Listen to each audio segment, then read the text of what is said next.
Good evening.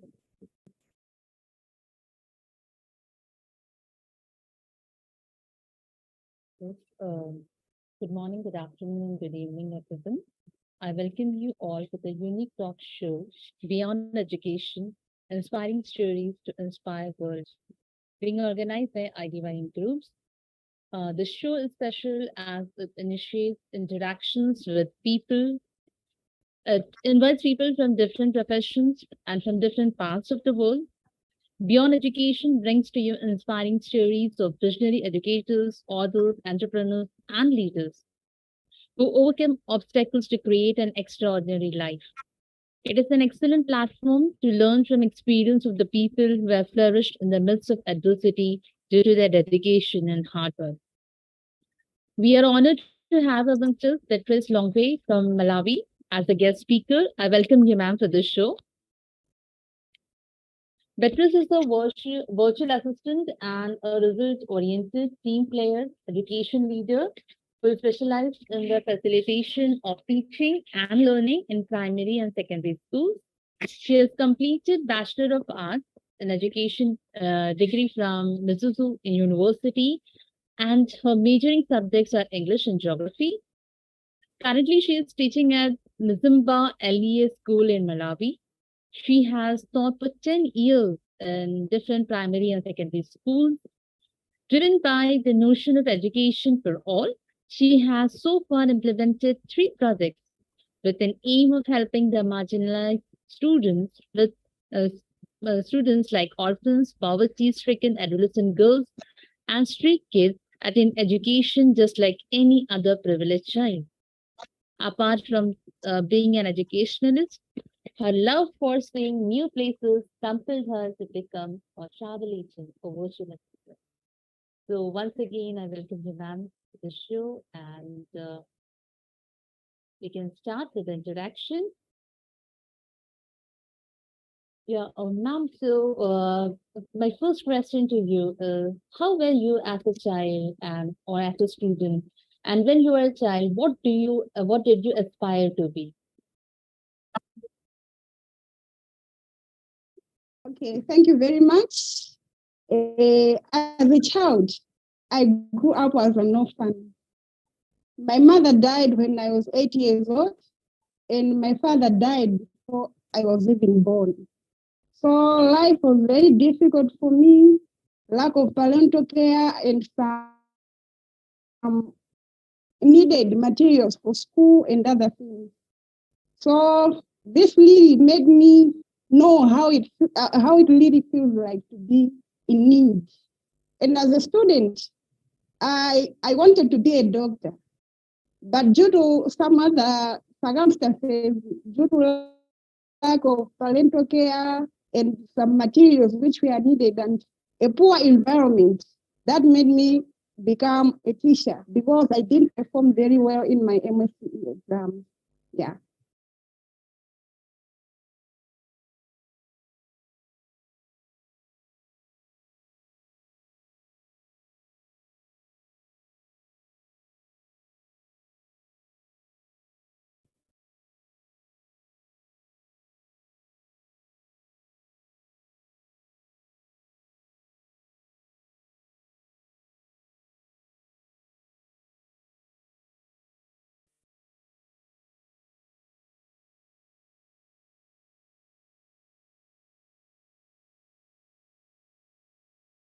I think there is poor network connection. I can't get you.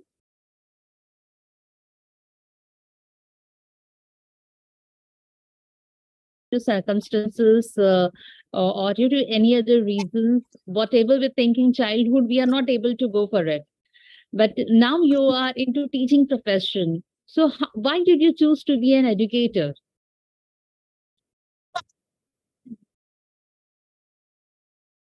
Okay.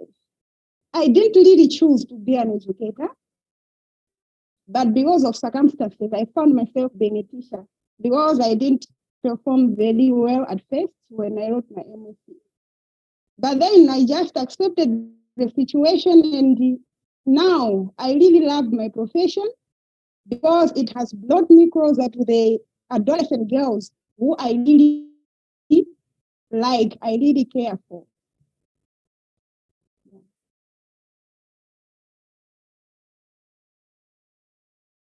More about it.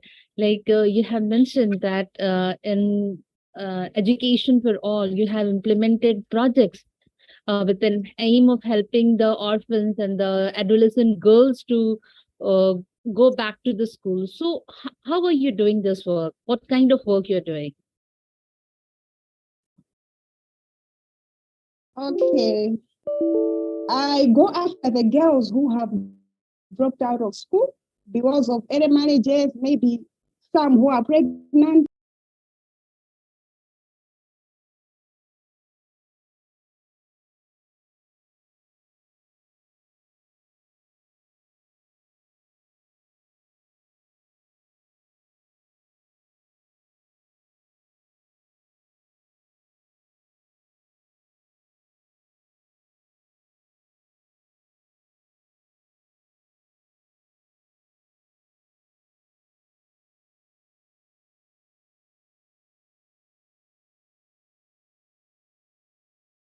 Okay, so adolescent girls, they are faced with a number of problems. Number one is teen pregnancy. Number two, most of them, they are depressed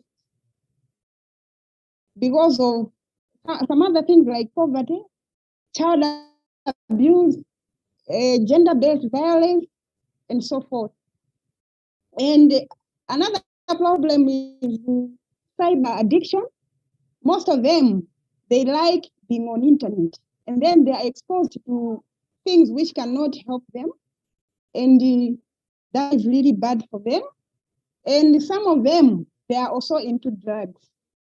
So that is why I saw it, I thought it wise to involve the adolescent girls in hands-on activities which can make them to be busy and to avoid being to avoid getting themselves involved into these bad things which have talked about. Yes, that education can help to achieve many things. So, what and how, according to you, education can help to achieve gender equality? Because, like you were telling about the problems that are being faced by the girls.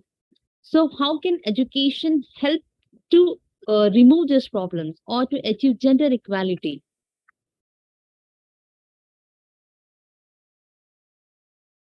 Okay. Education can protect adolescent girls from bad cultural practices. For example, where I'm teaching here in Mzimba, there are a number of bad cultural practices. For example, we have shokolo in our vernacular language, and here, what they do, a man can marry a woman, and then if the woman dies, the younger sister of the woman is supposed to get married to the man.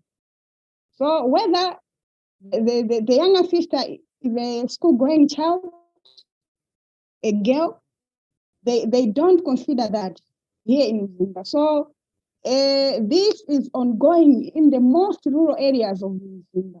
And also there is this other cultural practice which is also bad. We say skazi in our vernacular language. And this one, yeah, little girls are forced to get married to older men. They are not even asked to say their opinion on the issue. They are just forced. So these bad cultural practices, little by little, because of education, they are they are coming to an end because of education. And another thing which education can help is education can help to do away with the stereotypes which are very much built in the society. For example, in our African society here in Malawi, in Zimbabwe particularly, girls are associated to, young girls are associated to those. They are already made to believe that they can only become mothers. They can only become housewives, they can't go far with education. And then boys, they are made to believe that they can prosper, they can do better, they can own cars and so forth, because at a young age, they are taught to play with toys which are in form of cars and other things, which are in form of machinery. So because of education, these things are being dealt with little by little. So I feel education is an instrument for change in the society. Yes, certainly, ma'am. Education is an instrument to change the society. And you are doing such a remarkable work. And I hope like the problems that you were telling, it will be solved due to education someday. And my next question is, ma'am, you are a virtual assistant, right? So what kind of activities or work you do being a virtual assistant?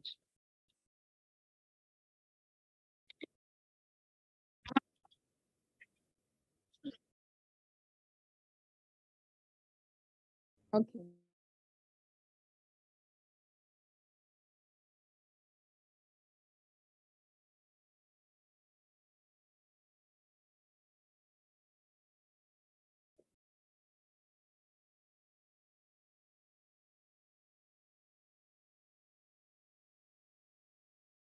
Assistant, I schedule meetings for my client. I book and I do many other.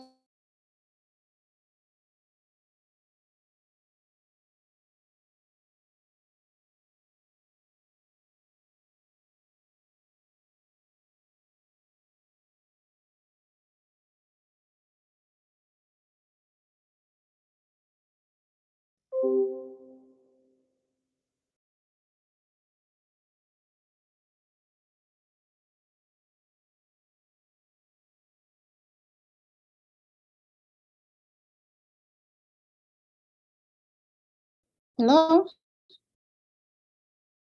Yes, ma'am. Actually, I think you lost connection. We were not able to hear you. Can you Yeah. repeat the answer? Okay. I said I enjoy helping people, easing life for the people. So I help people I schedule meetings for the people. I book travels and accommodation. I transcribe for them, and I do other administrative work for people who are even far away. So I feel good to help people, to ease life for people. That is why I chose to be a visual assistant, and I enjoy my work. Yeah, you enjoy every work, I think, because yes, and you have been doing again being a virtual assistant, and again that is very good thing that you are doing. Because even being in this, you are helping people, and besides this, you are also you also have like you are the deputy secretary of the international organization of United Nations Volunteers now. So I would like to know about this.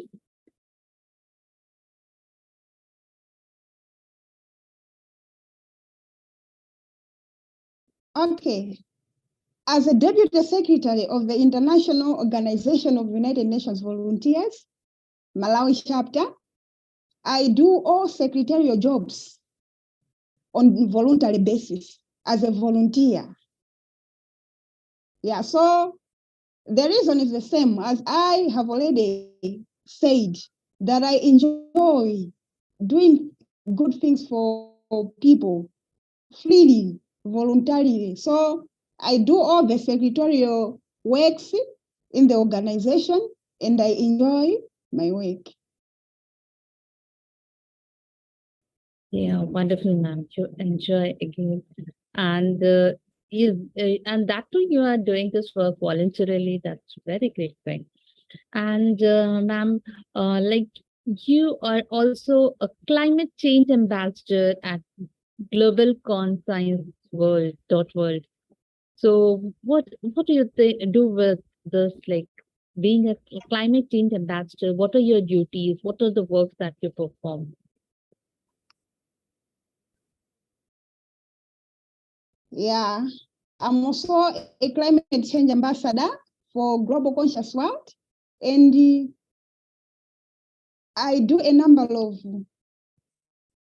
duties. First of all, I recruit international ambassadors, international climate change ambassadors from Malawi here, Zambia, and other countries, Kenya, and so forth. And I also come up with posts for the website. I'm a content writer for the Global Conscious World website. And I also educate people about climate change in different social media platforms. So that's what I do for as a climate change ambassador, and it's a voluntary work as well. I'm a volunteer. Okay, ma'am, and like you have been working so much for people, so you must be certainly having achievements. You must have achieved a lot till now. So, what, according to you, is your biggest achievement?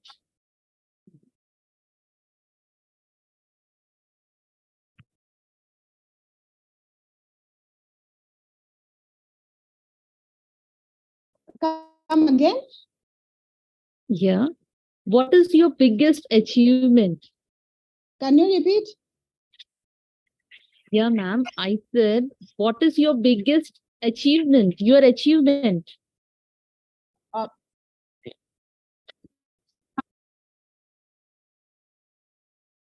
okay. Yeah, I've achieved a lot.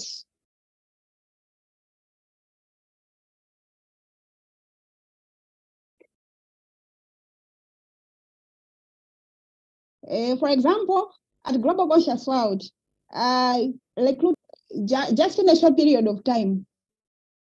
I convinced a lot of people to join the team and to be spreading climate change messages. Another thing, the project that I'm running, out of the 75 African women who implemented projects here in Africa, projects which were aimed at impacting girls and women in the society.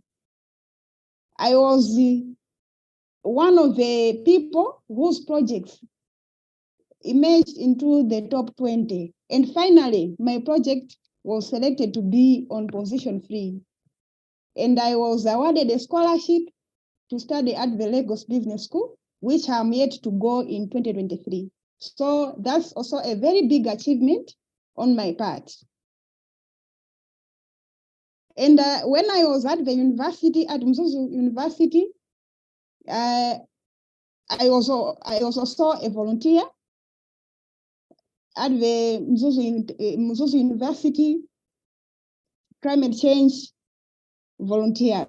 So we were doing a lot of things.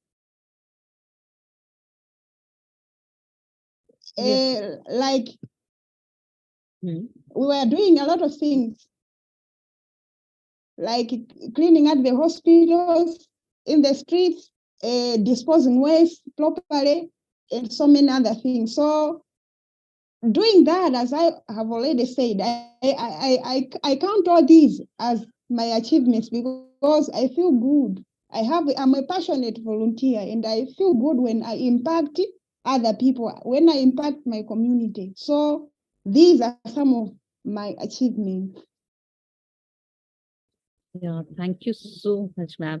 But achievement, sharing your achievements, this is a really very great type, like, because this is somewhere you didn't mention in your resume, so we could not say it. Otherwise, I would have surely shared with the audience at the starting of the session itself.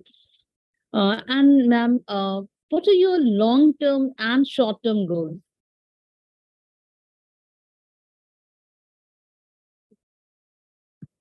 Okay. So one of my long-term goals is to reach out to more than 500,000 adolescent girls, to impact more than 500,000 adolescent girls here in Malawi, and even to cross the borders into the whole of the sub-Saharan region.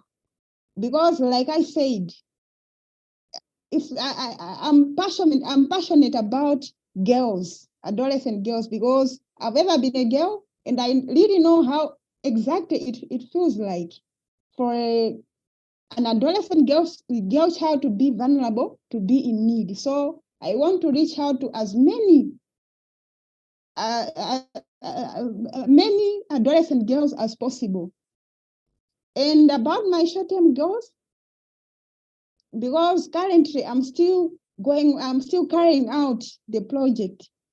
So I want the adolescent girls which I'm dealing with to continue staying in school and to be on the lead in their academics. I want to see them being promoted to other classes. I want to see them doing well in their academics, and I want to see them to staying in school. So this is my short-term goal. Yeah, that's wonderful, ma'am. And we hope that whatever you have thought of, whether they are long term goals or whether they are short term goals, all will be fulfilled. You will be able to achieve those goals because you're working so hard and you're working for a good cause. And ma'am, what message would you like to give to the audience? A message for everyone.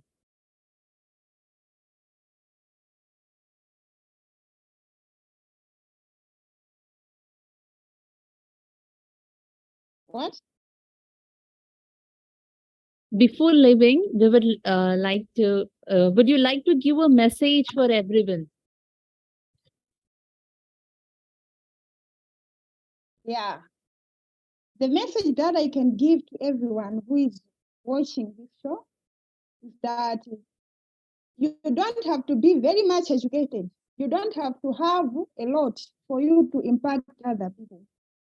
The little that you have, whatever you are passionate about, you have to capitalize on that in order to reach out to a lot of people.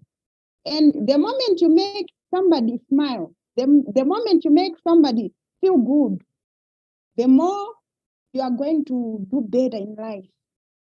And it's a blessing to feel it in your heart that you have impacted somebody's life. Oh, wonderful, ma'am. It's really a powerful message, I can say. When you make someone smile, you make someone something good in someone's life. That is really a very good thing. And thank you, ma'am. Thank you for joining the show and sharing your valuable time and experiences with us. Thank you very much. And also thanks to Ravi Shankar sir for this opportunity and the whole team of ITYM, Zeenat ma'am, Deenul, and everyone involved uh, with this show. Thank you, one and all. Thank you, ma'am. Thank you.